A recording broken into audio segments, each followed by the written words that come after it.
Assalamualaikum warahmatullahi wabarakatuh. Ada perkataan katanya jangan tertipu dengan sholatmu karena apa akhlak juga penting. Jadi begini, sholat tidak bisa dibandingkan dengan akhlak. Sholat itu wajib, tata caranya diketahui, bacaannya diketahui, waktunya diketahui, semua Rasulullah telah informasikan di dalam surat Al-Maidah.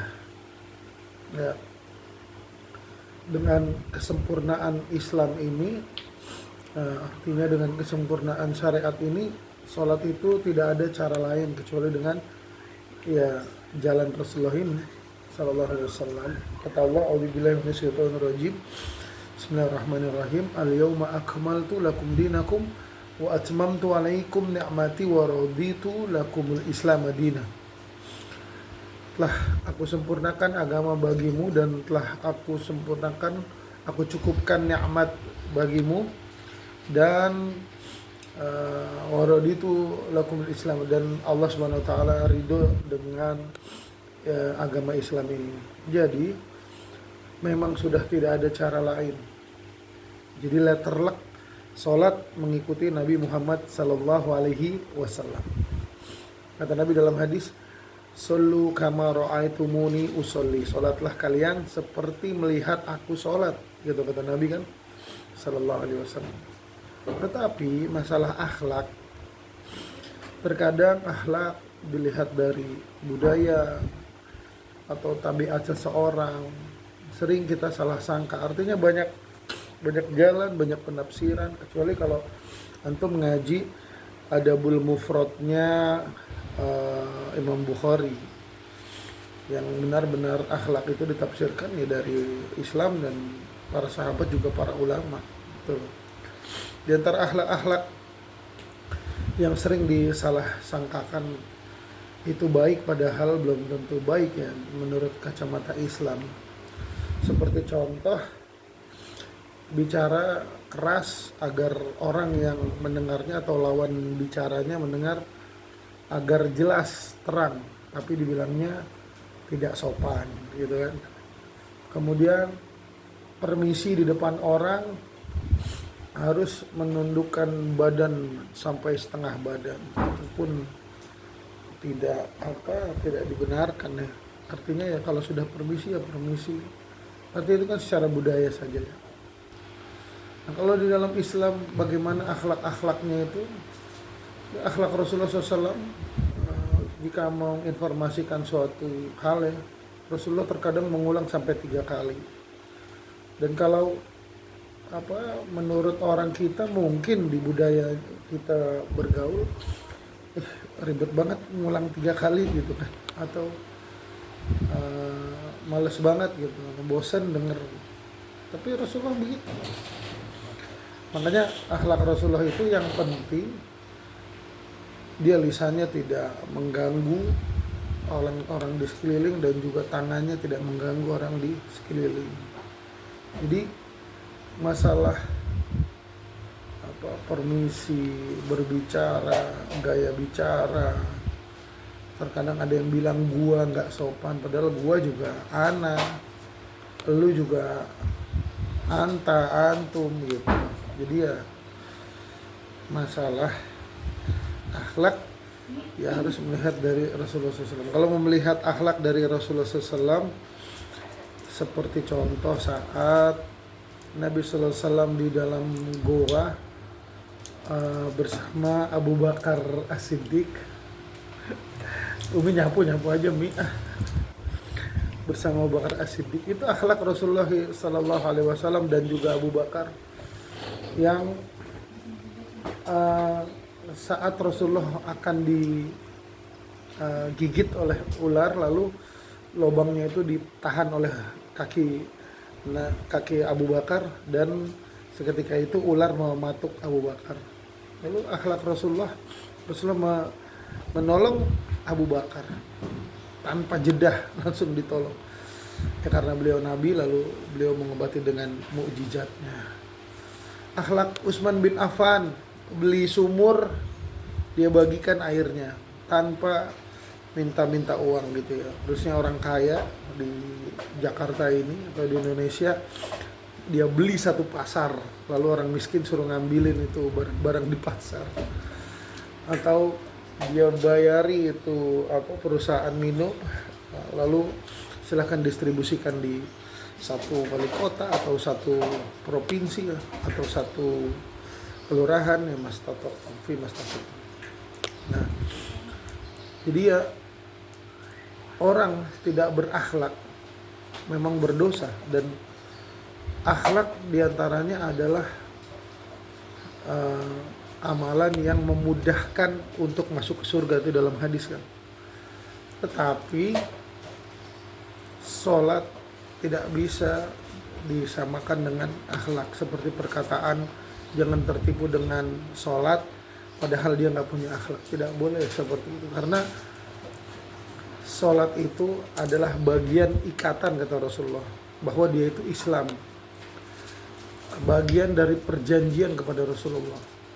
Maka perjanjian itu ya bisa jadi dalam polemik perbedaan ulama, bisa jadi lepas dari ikatan Islam, atau bisa jadi dia fasik.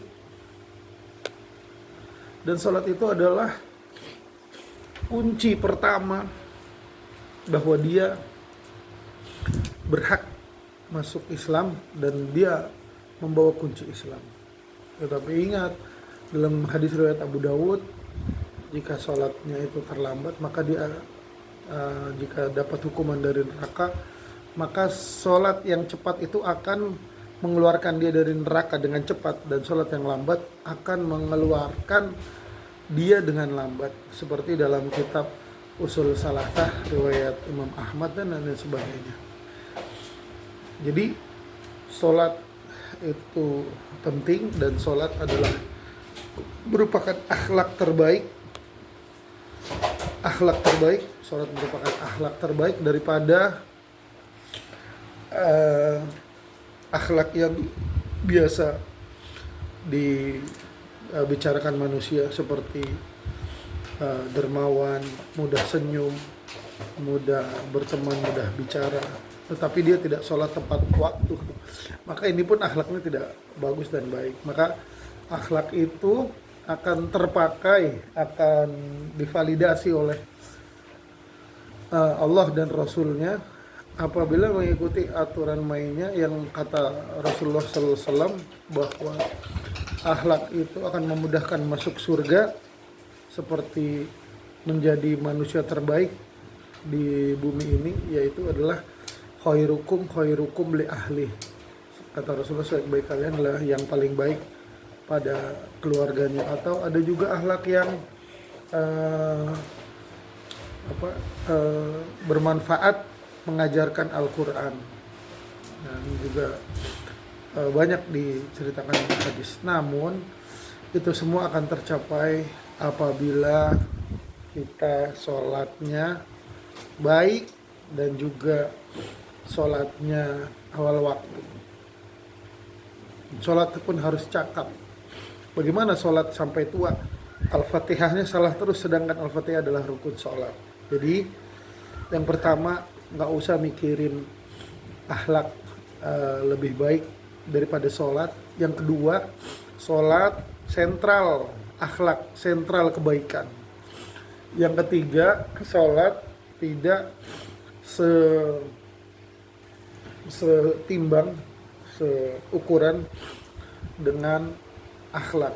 Yang keempat, akhlak akan bernilai apabila menyelesaikan sholat atau memperbaiki, membangun, menegakkan sholat. Yang kelima, akhlak yang didahulukan adalah akhlak kepada Allah Subhanahu wa Ta'ala.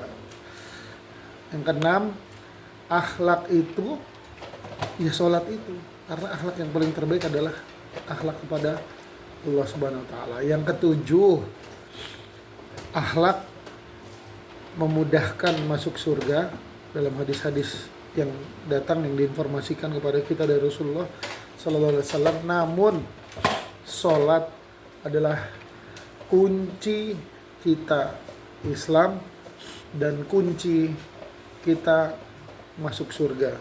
Dan sholat adalah mata uang yang berlaku tinggi.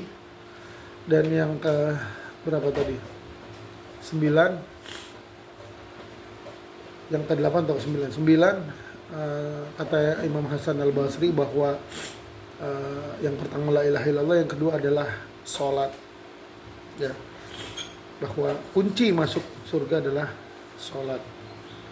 Jika kamu datang ke suatu tempat, baik kamu sudah mandi atau belum, kamu kotor atau tidak, wajahmu ganteng atau biasa saja, atau kamu sakit atau sehat, tetapi kamu harus tetap membawa kunci tersebut. Dan kunci itu adalah sholat. Dan sholat bukanlah sholat yang ala kadarnya di rumah, sholat yang dicela oleh para ulama, tetapi sholat yang di masjid. Maka inilah akan nanti akan berhadapan dengan bahwa sholat yang telat keluar dari hukuman nerakanya pun telat, dan sholat yang cepat atau tepat waktu maka akan keluar dari nerakanya pun tepat waktu. Ingat, satu hari di akhirat alfisana seperti apa? Alfisana seperti 1000 tahun. Dan tidak ada kita yang tidak bersalah, ya, kecuali 70.000 orang yang masuk surga tanpa hisab. Dan kita memang boleh berharap seperti itu, namun asyatirul awalin, orang-orang yang awal telah memenuhi 70.000 tersebut takutnya. Maka jika kita dihukum masuk neraka dan kita keluar lebih dulu, itu karena sholat tepat waktu atau mengimplementasikan azan atau mengejawantahkan cinta kepada Allah, mendengar azan lalu action bergerak. Barakallahu fikum. Semoga Allah menyemangati hidup kita terus. Laki-laki wafat masjid, sholat di masjid sampai mati. Barakallahu fikum.